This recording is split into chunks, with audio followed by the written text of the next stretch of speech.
costumou a ver em Jesus a imagem de um mártir. Não, não era um mártir. Ele já veio ao mundo sabendo que iria morrer. E morrer com um propósito. O seu sacrifício na cruz trouxe o poder da salvação para toda a humanidade. Isto é, para todos que aceitassem esse sacrifício.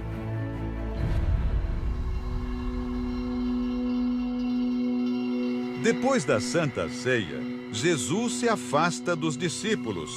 Ele sabe o que o aguarda.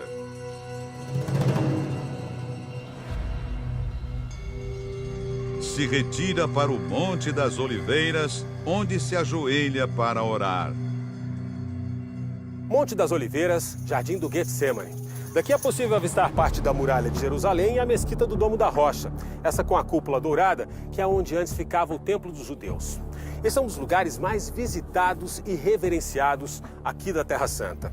E a paisagem ainda é muito parecida com há 2000 anos, quando Jesus andou por aqui. Getsemane, em hebraico, quer dizer Jardim da Prensa, a prensa das azeitonas, para extrair o azeite. Aqui, Jesus também foi pressionado num momento de aflição, a ponto de suar sangue. El acto de entender que alguien muere por ti, você entende el valor de la vida de esa persona a través. Y eso se llama, yo me arrepiento hoy, yo tenía que haber muerto en vez de él, y él dio su vida por mí, Deus. Esto es algo muito grande. Logo chega uma multidão no jardim do Getsemane, onde está Jesus. À frente dela, um dos discípulos, Judas, que com um beijo trai o Messias. Eu te saúdo, mestre.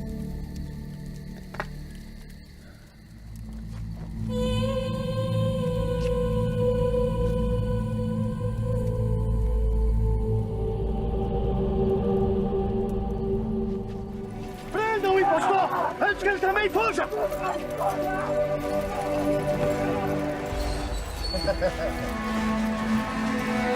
Jesus é preso e sofre o castigo na carne.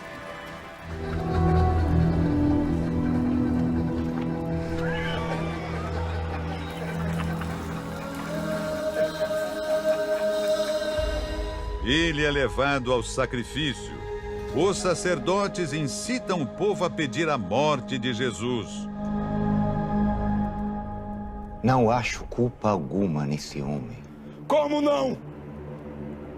Não vê o que ele provoca? Alvoroça o povo, ensinando por toda a Judéia, desde a Galileia até aqui. Morte ao impostor!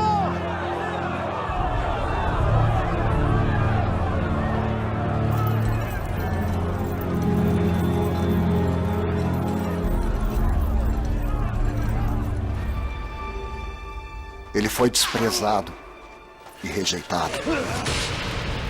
Homem de dores.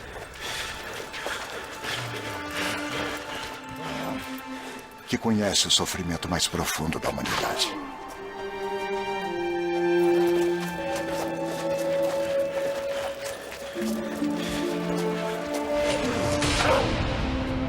Demos as costas para ele e desviamos o olhar.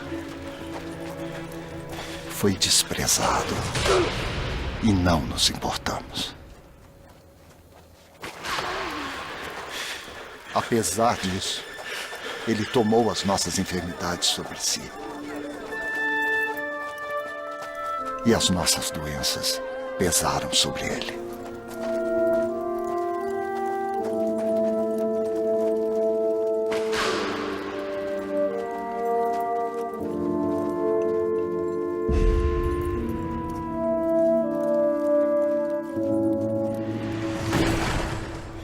A cruz espera por Jesus.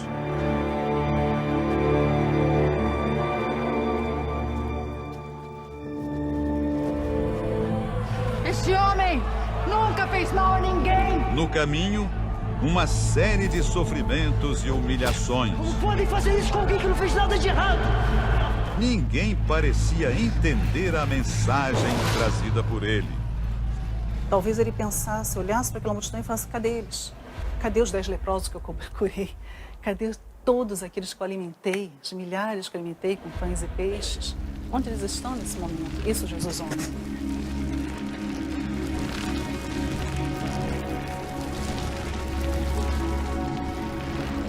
A cruz é levantada com Jesus pregado.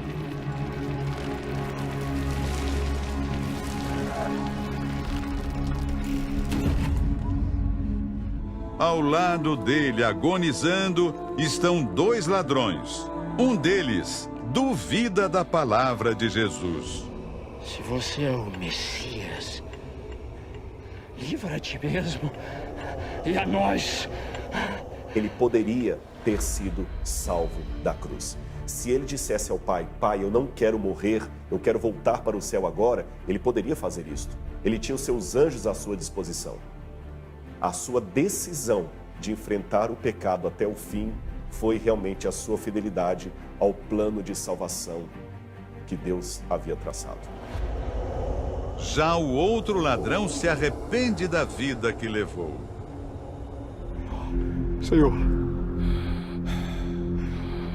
lembra de mim quando entrar no teu reino. Em verdade te digo que hoje estará comigo no paraíso. Mesmo sem forças, Jesus ainda tem um último pedido de compaixão com a humanidade. Pai, perdoa-lhes, porque não sabem o que fazem. Todo o pecado do mundo, todo o pecado daqueles que já tinham nascido antes dele, dos que estavam ali vivendo com ele naquele momento, e de todos nós que estamos aqui, todos que ainda vão nascer, estivesse depositado sobre ele. Ele ali era o Cordeiro Pascal. Ele ali estava sendo sacrificado de uma vez por toda a humanidade. O plano de Deus é cumprido. Pai, nas tuas mãos entrego o meu espírito.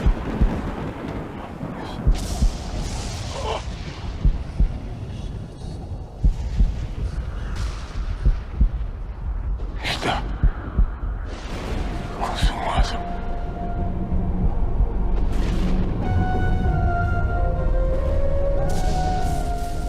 E este plano custou a morte do Filho de Deus na cruz do Calvário. Então Cristo, na cruz, nos dá a oportunidade de aceitarmos o seu sangue, de estarmos libertos do pecado e assim candidatos à imortalidade assim que ele voltar nas nuvens do céu com poder e grande glória. Jesus pôde ser sacrificado pela humanidade porque nunca pecou. Se houvesse pecado, sua morte não geraria nenhum efeito, pois ele abrigaria o mal em seu próprio corpo. Que a vida, nossa vida com Deus, volte a ser reconduzida ao que devia ser, as suas origens, para que seja retomada essa aliança com Deus, foi necessário que Jesus morresse. A morte de Jesus é que nos traz a vida.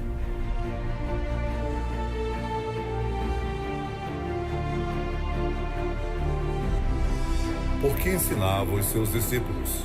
Ele lhes dizia: o Filho do Homem será entregue nas mãos dos homens e matá-lo-ão. E morto, ele ressuscitará ao terceiro dia. No terceiro dia depois da morte de Jesus,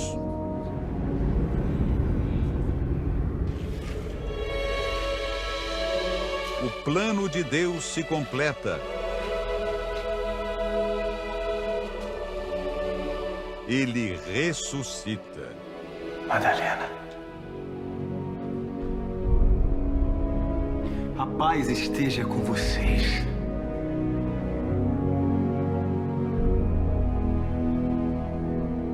Assim como o Pai me enviou, também envio a vocês.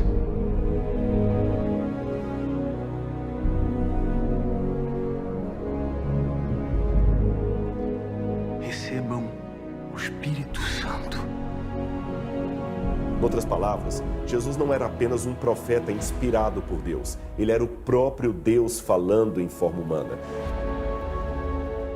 A morte e ressurreição de Jesus nos traz claramente o que ele veio fazer: punir em seu próprio corpo os males e pecados de toda a humanidade. Por causa do pecado nos seres humanos, todos morreriam eternamente sem salvação. Mas a ressurreição de Jesus mostra que a morte não tem poder sobre ele. E todos os que se arrependerem de seus pecados e em Jesus crer, podem ser perdoados e salvos.